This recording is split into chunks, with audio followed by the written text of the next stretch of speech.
महाकुंभ नगरी प्रयागराज में आप सभी का स्वागत है।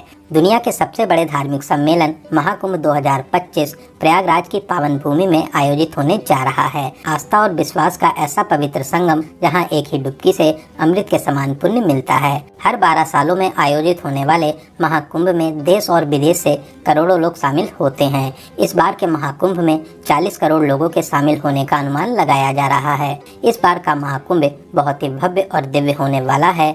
मेला क्षेत्र के साथ साथ पूरे ही शहर को दुल्हन की तरह सजाया जा रहा है। जगह जगह पार्क, विशाल प्रतिमाएं और पक्के घाटों का निर्माण किया जा रहा है। 13 जनवरी से 26 फरवरी तक 45 दिनों का ये महाकुंभ लोगों की आस्था का संगम रहेगा। कुंभ में शाही स्नान का विशेष महत्व माना जाता है। शाही स्नान के दिन स्नान करने से सभी पापों से मुक्त होकर मोक्ष की प्राप्ति होती है। इस पावन भूमि पर मां गंगा, यमुना और अदृश्य सरस्वती का पवित्र संगम होता है, जिसे त्रिवेणी संगम कहते हैं। इस संगम में स्नान करने से सभी मनोकामनाएं पूरी होती हैं। प्रयागराज में हर वर्ष माघ मेला, 6 वर्षों में अर्ध कुंभ और 12 वर्षों में महाकुंभ का आयोजन किया जाता है। तो दोस्तों, आज के इस खास और इन्फॉर्मेटिव वीडियो में मैं आपको महाकुंभ 2025 की संपूर्ण जानकारी देने वाला हूं। अगर आप भी इस महाकुंभ में आने की प्लानिंग बना रहे हैं तो आप एकदम सही वीडियो देख रहे हैं। ये वीडियो आपकी बहुत हेल्प करेगा।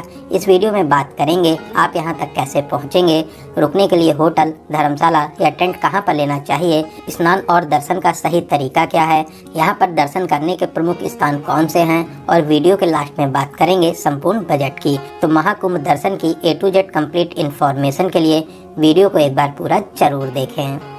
दोस्तों, इस बार के महाकुंभ में लोगों की संख्या को देखते हुए शासन और प्रशासन ने विशेष तैयारियां की हैं। मेला क्षेत्र को यूपी का 76वां जिला बनाया गया है, जिसे 25 सेक्टरों में बांटा गया है। भक्तों की भीड़ एक जगह इकट्ठा न हो, इसके लिए 7 पक्के घाट भी बनाए गए हैं। साथ ही सभी की सुरक्षा के लिए पुलिस, सेना, PAC, NDRF, SDRF, जल पुलिस, पैरामिलिट्री और प्राइवेट पुलिस के लाखों जवान तैनात किए गए हैं। मेले की साफ सफाई और देखरेख के लिए हजारों सफाई मित्र भी सेवा दे रहे हैं। लोगों को आने जाने में कोई भी परेशानी ना हो, इसके लिए अलग अलग मार्ग बनाए गए हैं। साथ ही साथ सभी मार्ग पर पार्किंग की विशेष सुविधा भी दी गई है, जिससे सभी लोग कम से कम चलकर घाट तक पहुँच सकें। तो चलिए वीडियो में आगे बढ़ते हैं और बात करते हैं आप प्रयागराज तक कैसे पहुंचेंगे। दोस्तों, प्रयागराज में बहुत से रेलवे स्टेशन बने हुए हैं, जैसे Prayagraj junction, Prayagraj Rambagh, Prayag junction, Naini junction, Prayagraj Sangam, Phaphamau, Jhusi, Prayagraj Chheoki, Bamrauli और सूबेदारगंज। आप अपने शहर से यहाँ के किसी भी स्टेशन तक आ सकते हैं। रेलवे ने यहाँ तक आने के लिए लगभग 3000 मेला स्पेशल ट्रेन भी चलाई हैं। साथ ही साथ रेगुलर ट्रेन भी चल रही हैं। वहीं उत्तर प्रदेश के हर जिले से रोजाना बहुत सी बसेस प्रयागराज के लिए लगाई गई हैं। साथ ही 7000 नई शटल बसेस को भी शहर में चलाया जाएगा। बात करें फ्लाइट की, तो प्रयागराज में भी एयरपोर्ट है। इसके अलावा लखनऊ, बनारस, पटना तक आने के बाद भी आप प्रयागराज तक आ सकते हैं। तो चलिए, प्रयागराज पहुंचने के बाद में अब हम लोग बात करते हैं रुकने के लिए होटल, धर्मशाला या टेंट कैसे बुक करना चाहिए। दोस्तों, महाकुंभ के दौरान शहर के सभी छोटे बड़े होटल, धर्मशाला पहले से ही फुल मिलेंगे, तो आप भी पहले से ही ऑनलाइन बुकिंग करके आइए। आप प्रयागराज रेलवे स्टेशन के पास में, रामबाग स्टेशन के पास में या मेला क्षेत्र से 5 से 6 किलोमीटर दूरी तक आप होटल ले सकते हैं। मेले के दौरान नॉर्मल होटल्स की भी 2000 से 3000 में स्टार्टिंग होगी। वहीं अच्छे होटल 7000, 8000 या 10,000 तक के बजट में मिलेंगे। वहीं दोस्तों, कुंभ मेला में डोम सिटी और टेंट सिटी भी बनी हुई है। अगर आप यहाँ के टेंट में बुकिंग करना चाहते हैं तो आप कुंभ मेला की ऑफिशियल वेबसाइट kumbh.gov.in से कर सकते हैं। ऑफिशियल वेबसाइट पर जो 10 वेंडर दिए गए हैं, इन्हीं से ही आप बुक करें, वरना आप फ्रॉड का भी शिकार हो सकते हैं। यहाँ पर आप लग्जरी, डिलक्स, सेमी डिलक्स और VIP टेंट तक बुक कर सकते हैं। इनकी स्टार्टिंग 8000 से हो जाती है। इसके अलावा मेला क्षेत्र में जगह जगह रेन बसेरा भी बने हुए हैं। कुछ रेन बसेरा फ्री हैं और कुछ में आपको 100 से 200 रुपये पर बेड का चार्ज भी देना रहता है। दोस्तों, इन टेंट्स के अलावा यहाँ पर बहुत से संत महात्माओं, कथावाचकों के भी बड़े बड़े पंडाल बनाए गए हैं, जहाँ पर आप प्रवचन भी सुन सकते हैं। साथ ही साथ आप यहाँ पर आज्ञा लेकर रुक भी सकते हैं। इसके अलावा सभी रेलवे स्टेशन के बाहर बड़े बड़े टेंट भी लगाए गए हैं, जहाँ पर आप फ्री में रुक सकते हैं। लेकिन दोस्तों, मैं आपको एडवाइस करूँगा, आप कोशिश करिए कि आप अपने शहर से सुबह प्रयागराज आ जाएं। पूरा दिन स्नान और घूमने के बाद में शाम वाली ट्रेन से आप अपने घर के लिए वापसी कर लीजिए। दोस्तों एक बात का आपको विशेष ध्यान देना होगा, शाही स्नान के दिन शहर में सभी प्राइवेट वाहन बंद रहेंगे। आप जिस भी मार्ग से आएंगे वहीं पर आपको पार्किंग मिल जाएगी। साथ ही नज़दीकी घाट पर आपको स्नान करना रहेगा। आप मान के चलिए कि आपको कम से कम 2 से 3 किलोमीटर चलना भी होगा। नॉर्मल डेज में रेलवे स्टेशन या बस स्टैंड से ऑटो या ई रिक्शा में 20 से 30 रुपए का किराया देकर आप न्यू नैनी ब्रिज, बहराना या चुंगी तक आ जाएंगे। फिर आप 1 से 2 किलोमीटर चलकर मुख्य मेला क्षेत्र में आकर बड़े हनुमान मंदिर किले के पास में आकर स्नान कर सकते हैं। तो चलिए दोस्तों, अब हम लोग बात करते हैं यहाँ पर स्नान करने का सही तरीका क्या है।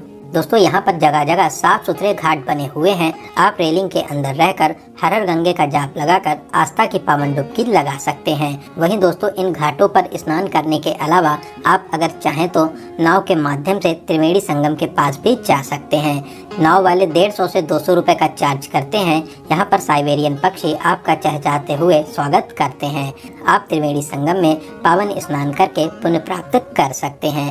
दोस्तों बहुत ही दिव्य और भव्य महाकुंभ का आयोजन किया जा रहा है। आप भी यहाँ पर आस्था की डुबकी लगाने जरूर आइए।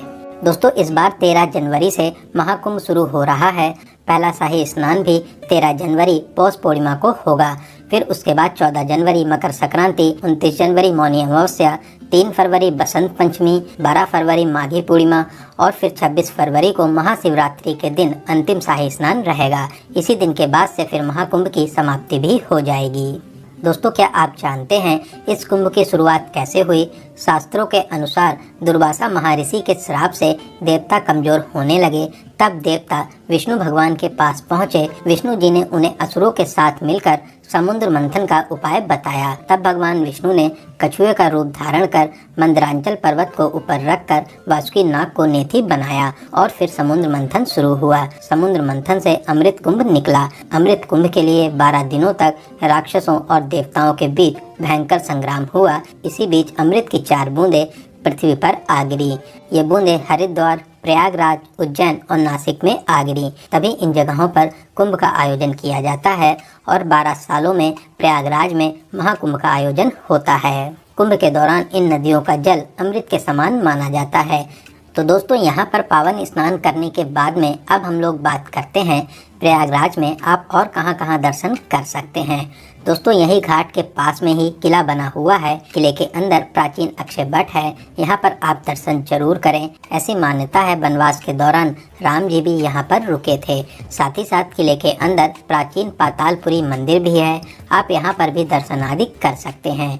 दोस्तों यही किले के पास में ही बड़े हनुमान जी का प्राचीन मंदिर भी स्थापित है। यहाँ पर हनुमान जी लेटे हुए हैं। मान्यताओं के अनुसार जब हनुमान जी संजीवनी बूटी लेकर आ रहे थे तब भरत जी ने असुर समझकर हनुमान जी पर बाण चलाया था, जिससे हनुमान जी यहीं पर गिरे थे। दोस्तों बहुत ही दिव्य और अलौकिक मंदिर है। यहाँ पर दर्शन करने से सभी मनोकामनाएं पूरी होती हैं। दोस्तों यहाँ से कुछ ही दूरी पर श्री आदि शंकर विमान मंडपम मंदिर भी स्थापित है, जिसे नौलखा मंदिर कहते हैं। द्रविड़ शैली में बना ये बहुत ही प्यारा मंदिर है। यहाँ पर भगवान विष्णु बालाजी के रूप में विराजमान है। साथ ही साथ मंदिर के ऊपर भाग में विशाल शिवलिंग भी स्थापित है। यहाँ पर दर्शन करके आपको बहुत ही अच्छा लगेगा।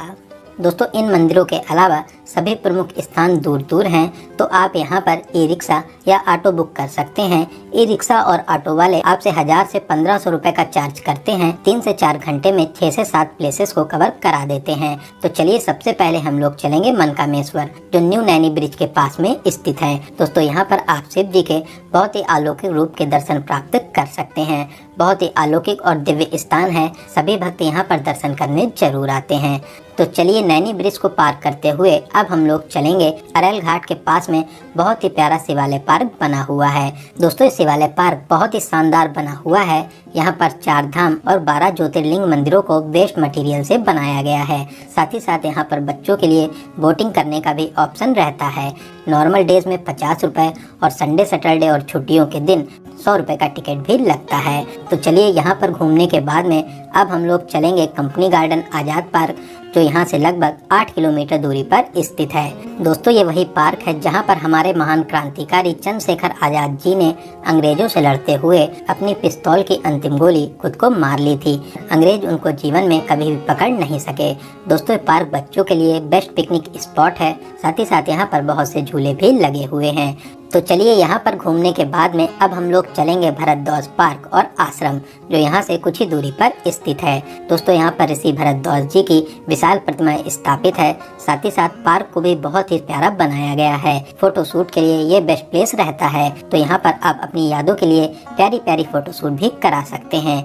वहीं यहाँ से कुछ ही दूरी पर आनंद भवन भी है, आप वहाँ पर भी घूमने जा सकते हैं। तो यहाँ पर घूमने के बाद में अब हम लोग फिर से मेला क्षेत्र के पास आ जाएंगे और अब हम लोग चलेंगे अलोपी माता मंदिर, जो यहाँ से मात्र 200 मीटर दूरी पर ही स्थित है।